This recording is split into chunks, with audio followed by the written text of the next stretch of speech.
एक बार एक युवा लड़का जंगल के पेड़ों पर मुक्के मार रहा था। वह बड़े जोर जोर से मुक्के मार रहा था। वह अपने मन का गुस्सा निकालने की कोशिश कर रहा था। शायद उसको किसी ने धोखा दिया था या फिर उसके साथ बहुत बुरा हुआ था, जिससे वह बहुत ज्यादा परेशान था। उसे कहीं भी शांति नहीं मिल रही थी। वह लगातार उस पेड़ पर मुक्का मार रहा था, जिससे उसकी उंगलियां लहूलुहान हो चुकी थी। उसी जंगल में एक शीतल पानी का झरना था। वहां पर एक बिच्छू रोज संध्या समय स्नान करने आया करते थे। यह उनका नित्य का नियम था। आज जब वह बिच्छू इस रास्ते से स्नान करने के लिए उस जंगल में आया तो उसने उस लड़के की हालत देखी। वह जोर जोर से चीख रहा था, रो रहा था और लगातार मुक्के मारे जा रहा था। उस लड़के के आसपास कोई मौजूद नहीं था। इससे उस बिच्छू को उस युवक की चिंता होने लगी। उसने सोचा कि कहीं मैं इसे ऐसे ही छोड़ दूं और कहीं ये आत्महत्या कर ले।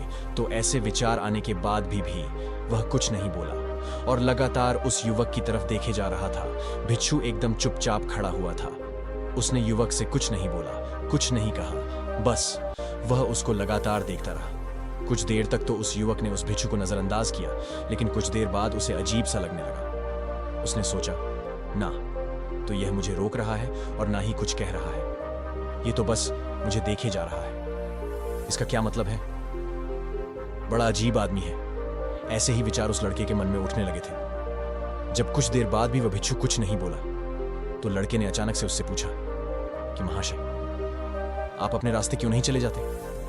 आपको क्या मतलब? आप खड़े हुए मुझे देख क्यों रहे हैं? बिच्छू ने बड़े शांत स्वर में कहा कि मैं तुम्हें रोक नहीं रहा हूं, तुमसे कुछ कह नहीं रहा हूं, तो मुझसे तुम्हें क्या परेशानी है? मेरे ही तरह है यह पेड़ पौधे, यह पक्षी, ये सब तुम्हें तो देख ही रहे हैं। जब इनसे तुम्हें कोई परेशानी नहीं है तो मुझसे क्यों परेशानी है? यह सुनकर और लड़का जोर से चीख कर बोला, मुझे सबसे परेशानी है। मैं सबसे नफरत करता हूं। यहां पर सब धोखेबाज गद्दार होते हैं। कोई किसी का नहीं होता इस दुनिया में। और इस तरह बोलते बोलते वह फूट फूट कर रोने लगा और रोए जा रहा था और बिच्छू उसे देखे जा रहा था। वो उसे चुप करने की कोशिश भी नहीं कर रहा था।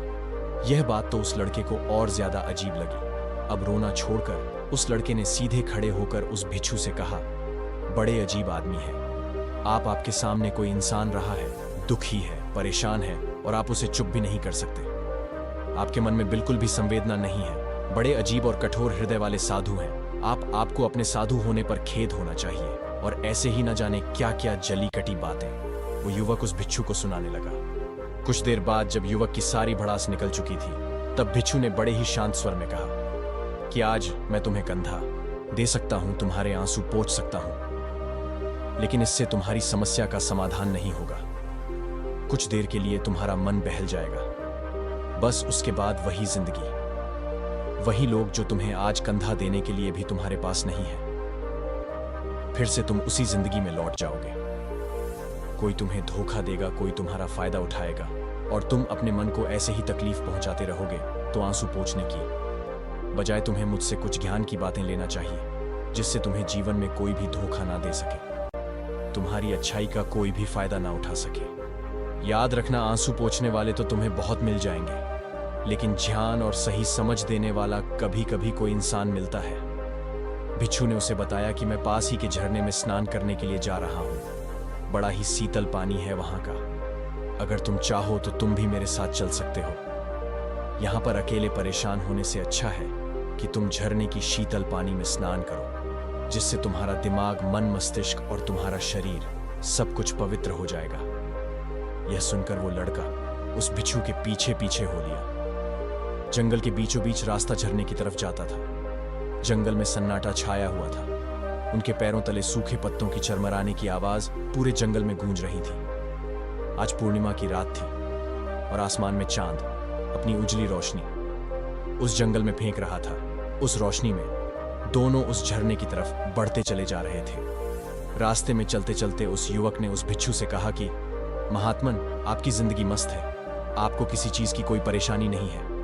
आपको पता है कि दुनिया में कैसे कैसे लोग बसते हैं, कितने धोखेबाज, कितने मक्कार, और सबसे बड़ी बात, अपने लोग ही धोखा देते हैं, जिनसे हम प्रेम करते हैं, जिनको हम अपना मानते हैं। जब उन्हीं से धोखा मिलता है तो कैसा महसूस होता है। कभी कभी तो ऐसे लगता है कि भोले और दयालु लोगों के लिए ये दुनिया नहीं बनी है, ये धोखेबाजों के लिए है, मक्कारों के लिए है।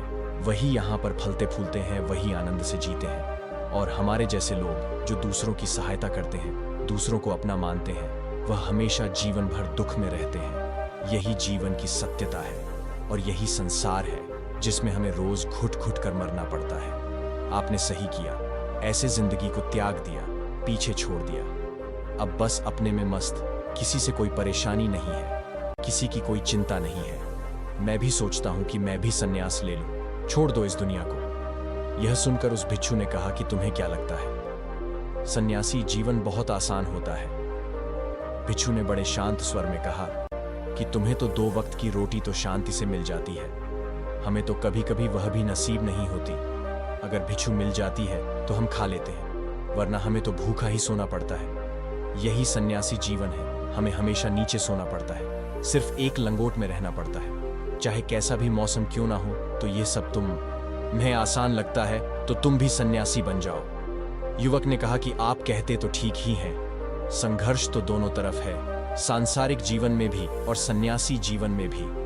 वैसे सांसारिक जीवन भी अच्छा है, लेकिन तब तक जब तक घर परिवार में सुख शांति बनी रहे, धोखा ना मिले, हमारे लोग हमारा फायदा ना उठाएं, हमसे झूठ ना बोले, हमें धोखा ना दे, तब तो जीवन जीने का आनंद होता है, वरना तो जीवन नर्क हो जाता है।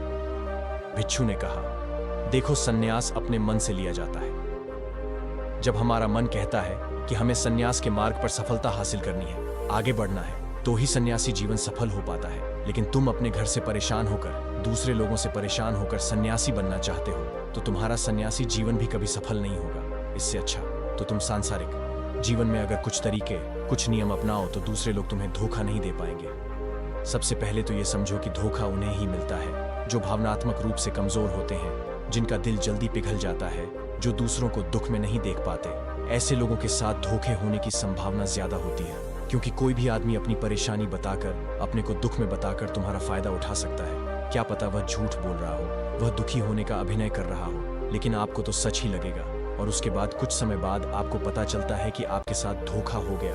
उसके बाद आपका मन अंदर से टूट जाता है। इसीलिए सबसे पहले बात ध्यान रखना कि किसी भी व्यक्ति को यह एहसास मत होने दो कि तुम भावनात्मक रूप से कमजोर हो, अंदर से तुम्हारा दिल नर्म है। अगर उन्हें यह कमजोरी आपकी पता चल गई तो वह कोई ना कोई जाल रचकर आपका फायदा उठाने की जरूर कोशिश करेंगे। चाहे आप अंदर से संवेदनशील हो, दूसरों की मदद करने वाले हो, लेकिन किसी को एहसास मत होने दो, ऊपर से कठोर बने रहो। जब लोगों को लगेगा कि इससे कुछ बोलने का फायदा ही नहीं है, यह आदमी कठोर है, नहीं पिघलेगा, तो खुद ब खुद वो लोग जो झूठे हैं, जो मक्कार हैं, वो आपके पास आएंगे ही नहीं।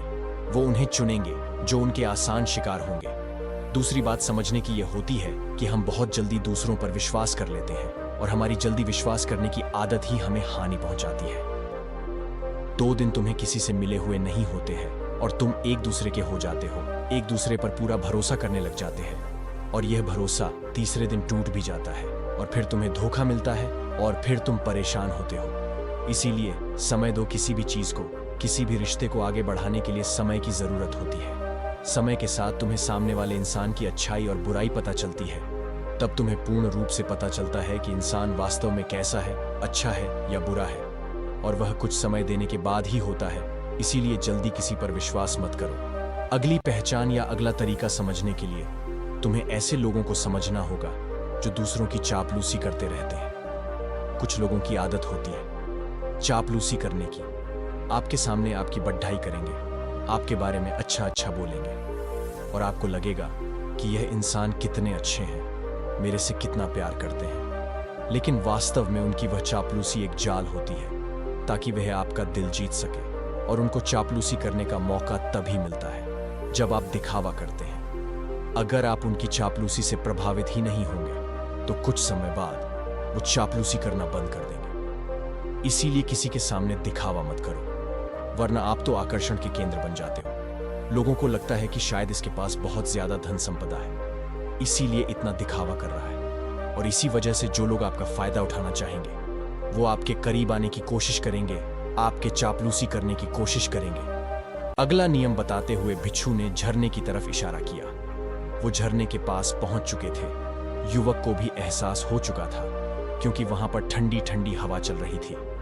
ढलान की तरफ जाते हुए भिक्षु ने कहा कि सांसारिक जीवन में एक बात समझने की यह होती है कि हम जिसकी सहायता कर रहे हैं, चाहे किसी भी रूप में, धन से, शारीरिक रूप से, या जिस भी अवस्था में हम किसी की सहायता कर रहे हैं, तो हमें यह ख्याल रखना चाहिए कि सामने वाला वापस कभी भविष्य में हमारी सहायता करने योग्य है कि नहीं है। अगर किसी को पैसा उधार दे रहे हो तो यह समझो कि उसके पास आय का कोई साधन है कि नहीं है। कल भविष्य में वह तुम्हें वापस कर पाएगा कि नहीं कर पाएगा। अगर वह नहीं करेगा तो तुम्हें तकलीफ होगी, तुम्हें दुहक होगा। ऐसे तो इंसान करुणावश भिखारियों को भी भीख देता है, लेकिन वह गलत नहीं है, क्योंकि जो भी पैसा अपने सामने वाले को दिया है उससे आपके ऊपर कोई ज्यादा प्रभाव नहीं पड़ा रहेगा। अगर वह आपको वापस भी नहीं लौटाएगा तो अगर किसी ऐसे इंसान को पैसा देना है जो कभी वापस नहीं लौटा पाएगा, तो उतना ही देना जिससे तुम्हारे ऊपर ज्यादा दबाव न बने। अगर वो वापस भी न लौटाए तो तुम्हें ज्यादा दुहक न पहुंचे। अब तक वो दोनों झरने पर पहुंच चुके थे। दोनों ने अपने कपड़े उतरे और उस झरने के शीतल पानी में कूद पड़े। पानी बाहर ठंडा था।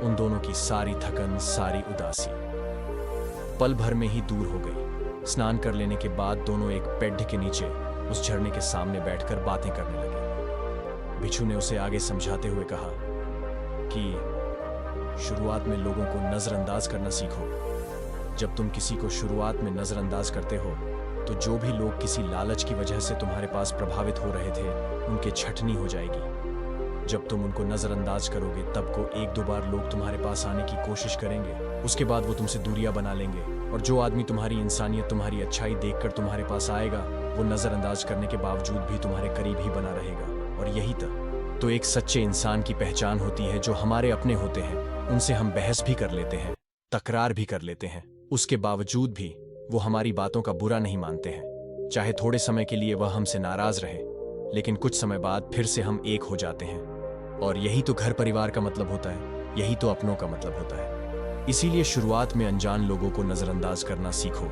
इग्नोर करना सीखो, ताकि धोखेबाज मक्कार लोग तुम्हारे करीब ही ना आ पाए।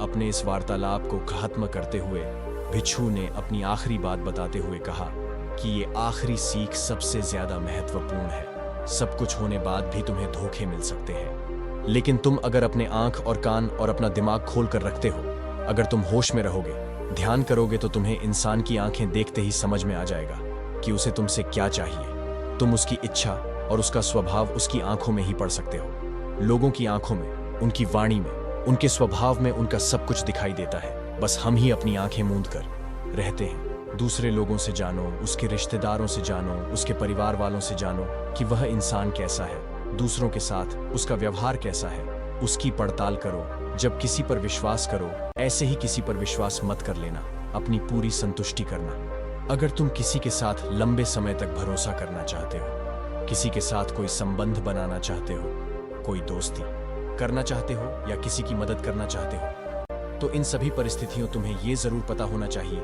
कि दूसरे लोग उस इंसान के बारे में क्या सोच रखते हैं। इसके बाद तुम जीवन में कभी भी धोखा नहीं खाओगे और तुम्हें कभी भी धोखे की वजह से पछताना नहीं पड़ेगा। इसी तरह की बातें करते हुए भिक्षु और वो लड्ढका दोनों जंगल से बाहर आ गए, अपने अपने घर को चले गए। अगर ये कहानी सुनकर आपको अच्छी लगी तो लाइक करें और इंस्पायर्ड इंडिया यूट्यूब चैनल को सब्सक्राइब करें।